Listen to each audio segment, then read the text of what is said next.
Good morning. Welcome to a very different episode of Dr. Uma's podcast. I'm going to start doing weekly episodes alongside the videos that I already do about how my week's been. I hope you'll find it interesting. A couple of my friends sort of pushed me into this direction and thought, doing a weekly how life has been might be a good idea. I guess they find me interesting to talk to, and therefore hopefully you will too. So how's my week been? Well, I had my European cardiac MRI exam, which I've been preparing for some time, and it's the climax, had come, sat the exam midweek, and these things are important, aren't they? Getting accreditation, because you're always thinking about the next job. And though, if you're a doctor, you'll notice, and if you're not, though people say doctors will always have a job, you still have to go looking for it. It doesn't get handed to you. When you're in training, it does. Once you enter a training program, you know year by year where you're going to rotate around. But once you finish your training like me, you're waiting for that consultant post. Not only are you trying to look for it, but you've also got to find employment in between. So at the moment, I'm working as a post CCT fellow, which is someone who's completed training but is in a non-training post. And I did this one because I'm waiting for my consultant post or a post to arrive that I can apply to. And of course, I need to be in employment, otherwise I won't be able to pay my bills. But also, it gave me more time to refine my craft, as it were.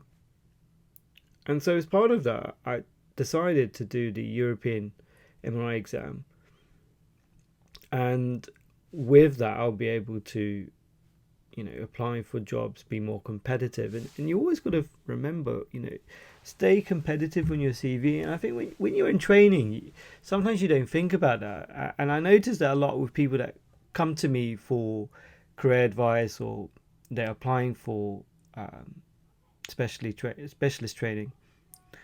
And you realize they've done really good jobs, but they've not made themselves competitive. And I think it's really important to remember that you're going to be assessed on so many different areas: leadership, management, education and teaching. So you've got to keep it up, and you've always got to think, what should I achieve over the next 6 months or over the next 12 months, and find ways to always be better than the competition. I know that sounds quite selfish in a way, but you are competing with other people. And likewise, I'm going to be competing with a number of people in a similar position as me. So I've got to keep myself competitive. So alongside publications I try to get done, and presentations I try to do at conferences, the accreditation is of course very important. But I was talking to a really nice fellow colleague in another hospital who was also sitting the exam, and the thing that came up is like, why do we do this to ourselves? The stress of the exam. I felt like I was 18 again doing my A-levels. I was nervous. I was really, because I've paid a lot of money for the exam. It's come out of my own pocket. I may fail this. I'm going to feel embarrassed. And again, I've talked about this in my previous podcast about failure, that you should embrace it. But of course, the physiological response of being worried about what is going to come up, is it going to be what I've revised? Are they going to throw something completely sideways? It's always there. And then you think, all that effort I've put in. And I really had prepared for this exam. I started early. I started in small chunks. I went, looked at what the curriculum was in the curriculum. Unfortunately, unlike your pediatric exams, where the curriculum is pretty much everything and anything, there are, I think the later exams, there are more guidance into what you should be looking at and what you should expect. But having sat the exam now, there were things thrown out. I was like, this was not in the curriculum, or there was no way I saw this coming, or any usual material that was set for the exam. There was nothing, there wasn't anything mentioned. So that really did annoy me. And it's frustrating because you really try hard, don't you? But going back to what I was saying, we both sat there thinking, why do we do this to ourselves? Put ourselves under unnecessary stress. I've come to 40 now. My aim in life is to avoid a heart attack at all costs, and I'm putting myself in situations which is by no means an adrenaline rush. So I don't know. Maybe hopefully I'll do well. I'm just got to wait for the results, and God knows when they will suddenly appear in my inbox.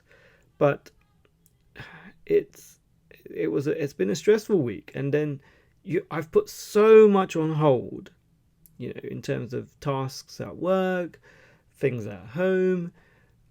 And as soon as the exam was over, to be honest with you, I just went completely numb. The adrenaline dropped. I suddenly felt so tired. And I think you don't realise until you finish these exams how much adrenaline you're running on. So I purposely took a couple of days. I wasn't off, but mentally I was switched off. So I went to work. I did my work as I should. But in the evenings, where I would normally catch up on reports, go through emails, paperwork, maybe plan things in advance, I refused to do it. I said, you know what? I've worked very hard. I deserve a couple of evenings. I went and got cake. I sat and ate ice cream.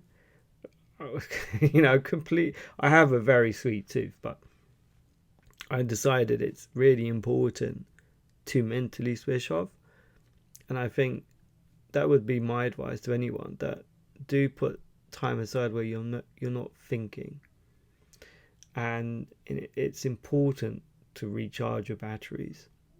So I don't know if that's the right thing sometimes, because now that I've sort of switching back on and realizing, oh my God, I have so much next week to sort out and do. But then I guess that's what makes life interesting, that you just bury yourself in work and you feel good for finishing things off. There's something really magical about ticking things off and saying they're complete. But I guess next week I'll let you know how I got on with that. So that was, I think that was the big thing for my week, my exam. I don't regret doing it. I recommend people should try to do courses and assessments because it does make you competitive. But then ask yourself, what am I going to do with it? So are you going to be able to be more competitive?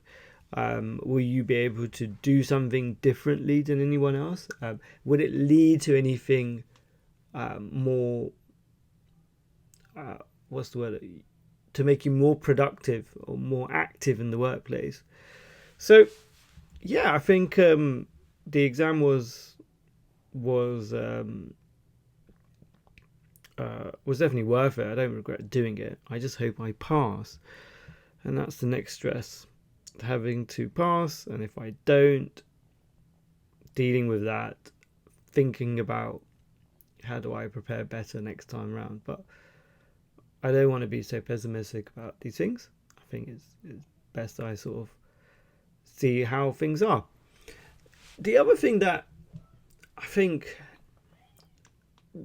dawned to me in my own internal monologue was yesterday. I was out shopping, and you realise how expensive things are getting. And I never thought, as a medical doctor, I would ever worry about money. Of course, I never expected to be living in a massive mansion or driving sports cars or anything like that, but I always thought I'd be comfortable. And as time goes on, I know the whole country is in the same boat. And I listen to my parents as well. Dad's getting older. My dad's starting to worry about this. His business, he now rents rather than he rents out his business rather than actively working in it. But he always pushed me towards an academic pathway. He never pushed me into being a doctor. I think once I put my eyes on being a doctor, he pushed me to be the best I could be, and he kept me away from a lot of things that were distractions. Being brought up in East London has some very unique challenges, and maybe one day I'll talk about them. But one of the things was like the promise was that if you work really hard and you get yourself in a good career, you won't have the problems that I have or had. And you know what? I'm not too sure. I think I don't live in the same standard as what I was brought up in, living on top of a shop. I live more comfortably. I will admit that, but I don't have excessive income. And when I talk to a lot of my friends, I keep a lot of my friends within general pediatrics, and not that there's no reason not to, but I'm still in touch with a lot of people, and I talk to them, and they all seem to be saying the same sort of thing, that financially things are tough. I have a friend who's going to be having their second child. And it's dawned on him that how financially he's going to cope with this. Many doctors don't have side hustles, so they pretty much work within the means of their salary. And people think doctors make a lot of money, and they don't. They may make more than some people, compared to people that may do manual jobs or work in sort of small office sort of type jobs. Yeah, fine, we do. But actually, people always put the doctor's salary under a microscope, especially with all the strike action that's been going on.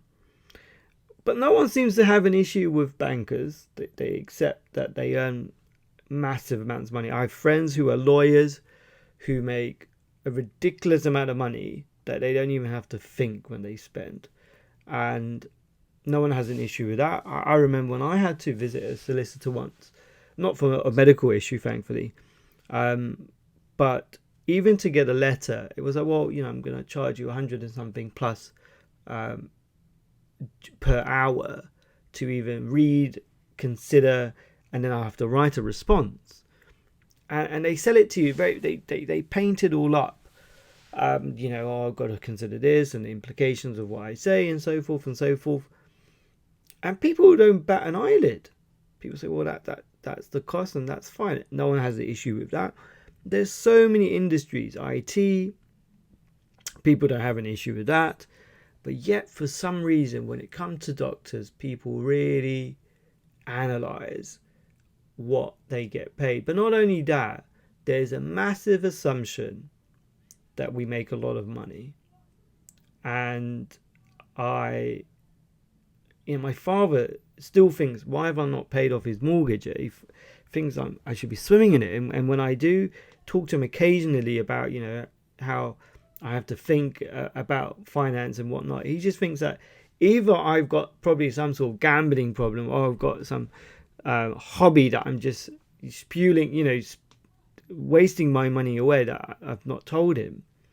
He just can't comprehend that as a doctor, you don't have excess income. And anyway, so I was in the supermarket, coming back to my point, I had to really start thinking about, actually, what am I going to pick up? Is it worth me buying this? Should I leave out, to budget a bit more than I usually do? And I do budget. I always, I have a family to think about, so I do think about where my money goes. But I just realized how more expensive things are, and as a doctor, it just dawned to me that, I never thought I would have money worries like that. And here I am. I'm not a newly qualified doctor, I've gone through the training. I'm pretty much consultant level. And I'm having to think about that. And it sort of tells me, you know what? It's a good thing that people are striking, standing up and saying, actually, you need to stand up for yourself. Otherwise, I just want you to think, did you ever think that you'd ever be in this position? And, I know friends who are now leaving the country and going to other countries to work because the salaries are so much higher. And, initially I used to think, you get trained in this country, you work for the NHS. I believe in the NHS. And the idea of going abroad never really occurred to me. And yet now, you have to start considering it. Like, I'm being so demoralized by a system, or people are being so demoralized. They're being pushed into that situation. And do I blame them from going? Well, no, because they've got bills to pay. They've got families to raise. And if other health systems are willing to pay them, then I'd say good luck.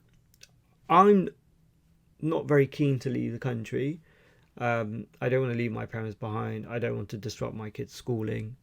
I don't know how happy my family would be. So I don't really want to do that. But, it's... And then when you're working so hard and you don't really get a lot in return, compare yourself to every other industry, you think, well, why should I go the extra mile? Why am I doing these extra exams? Why am I doing leadership projects and managerial projects and QI projects in my own time? I'm not being compensated. And I have people that will argue that with me and say, why should I do this? I'm not being paid for it. It's free labor. No other industry, I don't think, would do things like this out of the goodness of their own heart. And we've just been sold this idea that you do this to build your CV and then you make yourself more attractive. Do you? I get the accreditation and the exams to allow you to be qualified to do stuff, but the rest of it, I really have to question sometimes that why are we doing this? To show on a piece of paper that we can do it. We are talented enough, and there are some very exceptionally talented people, whether it's in education or in leadership. But is this the right way forward? Should we not be compensated for that? I don't know. That's food for thought. But